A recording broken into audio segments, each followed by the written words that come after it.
Story house রাতে একা শোনার সাহস আছে তো? নমস্কার সবাইকে, পিতে স্টোরি হাউসের 92 নম্বর এপিসোডে তোমাদের সবাইকে স্বাগত জানাচ্ছি। দেখতে দেখতে আমরা 92 নম্বর এপিসোডে পৌঁছে গেছি। আশা করি এই চ্যানেলের গল্প তোমাদের সবার খুব ভালো লাগে। তো আজকেরও তোমাদের জন্য একটা সত্যিকারের ভৌতিক গল্প নিয়ে চলে এসেছি। আশা করি তোমাদের সবার খুব ভালো লাগবে। তার আগে যারা যারা চ্যানেলে নতুন আছো, প্লিজ চ্যানেলটা সাবস্ক্রাইব করে বেল আইকনটা অলে সিলেক্ট করে দাও, যাতে এইরকম ভৌতিক গল্পের নোটিফিকেশান সবার আগে তোমাদের ফোনে পৌঁছে যায়। আর কমেন্টে জানাতে ভুলবে না গল্পটা তোমাদের কেমন লাগলো। তো চলো বন্ধুরা, ডাইরেক্ট গল্পের দিকে এগোনো যাক। আমার নাম রাজি। আমার 3 বন্ধু ছিল, রিয়াদ, সিয়াম ও রিফাত। আমরা রহস্যময় জায়গা ঘুরতে খুব পছন্দ করতাম। আগে কত রহস্য দেখেছি আমরা। আজ আমরা একটা গ্রামের খবর পাই। গ্রামের নাম নির্ঝরা। কি আজব নাম! আমরা 4 বন্ধু সেই গ্রামের ব্যাপারে অনেক গুজব শুনেছি, তাই আমরা ঠিক করলাম সেই গ্রামে আমরা যাব। কয়েকদিন পর আমরা ট্রেনের টিকিট কেটে সেই গ্রামের দিকে চলে যাই। গ্রামে পৌঁছে যা দেখি তাতে আমরাও ভীষণ অবাক হয়ে যাই। এত বড় গ্রাম, কোনো মানুষ নেই।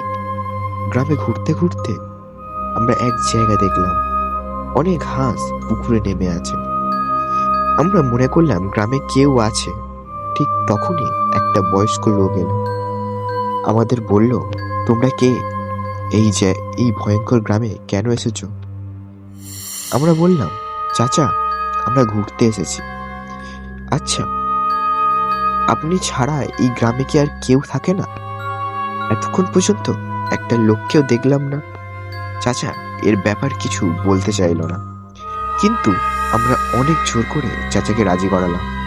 চাচা বলতে লাগলো, এই গ্রামে একমাত্র আমিই থাকি। 8 বছর আগে এই গ্রামে অনেক মানুষ থাকতো। তখন এই এত বড় গ্রাম 3 ভাগে বিভক্ত ছিল। এই 3 গ্রামের নাম একত্রে নির্ঝরা রাখার পেছনে অনেক কারণ আছে। এখন সন্ধ্যা হয়ে গেছে, কালকে সব খুলে বলবো। এখন তোমরা আমার এই বাসায় থেকে যাও, কিন্তু রাতে যা কিছু হয়ে যাক বাইরে যাবে না। আমরা সেই চাচার একটা খালি বাসায় থাকবো বলে সিদ্ধান্ত নিলাম। রাতে আমাদের খাবার সেই চাচা এসে দিয়ে গেল। খাবার খেয়ে আমরা শুয়ে পড়লাম। রাতের বেলা আমরা সবাই যখন ঘুমাচ্ছিলাম, তখন একটা হাঁসের বিকট আওয়াজে সিয়ামের ঘুম ভেঙে যায়। বাকিটা সিয়ামের মতো করেই বলছি।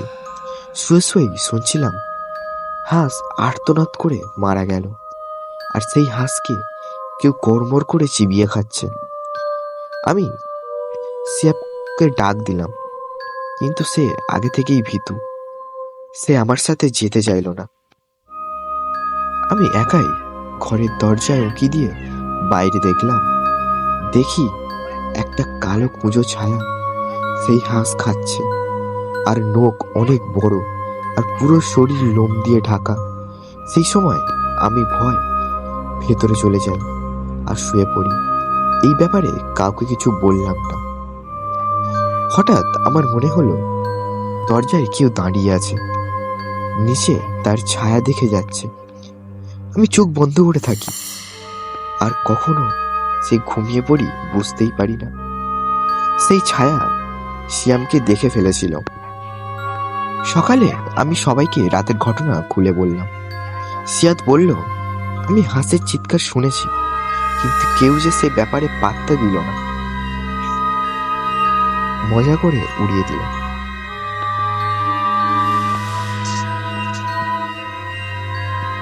হঠাৎ সেই চাচা আমাদের কাছে এসে বলল, আজ সব খুলে বলছি।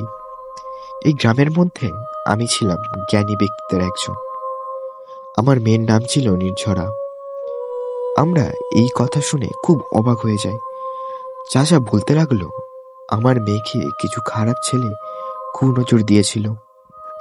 একদিন রাতে তারা আমার মেয়েকে তুলে নিয়ে যায়, আর তাকে অনেক কষ্ট দিয়ে মেরে ফেলে।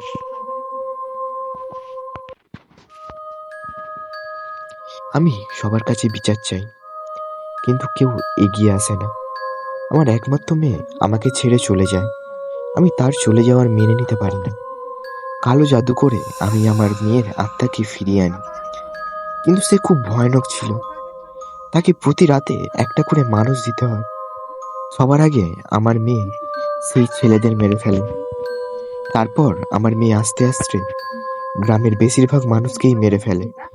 এই ঘটনা দেখে সবাই গ্রাম থেকে চলে যায়, আর এর সাথেই পাশের গ্রামের মানুষও চলে যায়। এইভাবেই 3 গ্রাম আর কেউই থাকে না। আর আমার মেয়ে যাদের মেরে ফেলেছে তাদের আত্মা রাতে ঘুরে বেড়ায়। এই বলে চাচা চলে গেল। আমরা এই ঘটনা শুনে অনেক ভয় পেয়ে গেলাম। কিন্তু সেই চাচা এত বছর একা কিভাবে থাকে? আজব ঘটনা শুনিয়ে গেলেন আমাদের কিছু ঠিক মনে হলো না।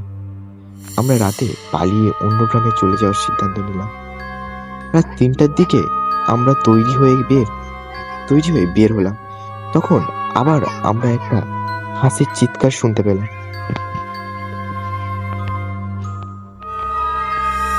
আমরা সবাই তাড়াতাড়ি যেতে লাগলাম।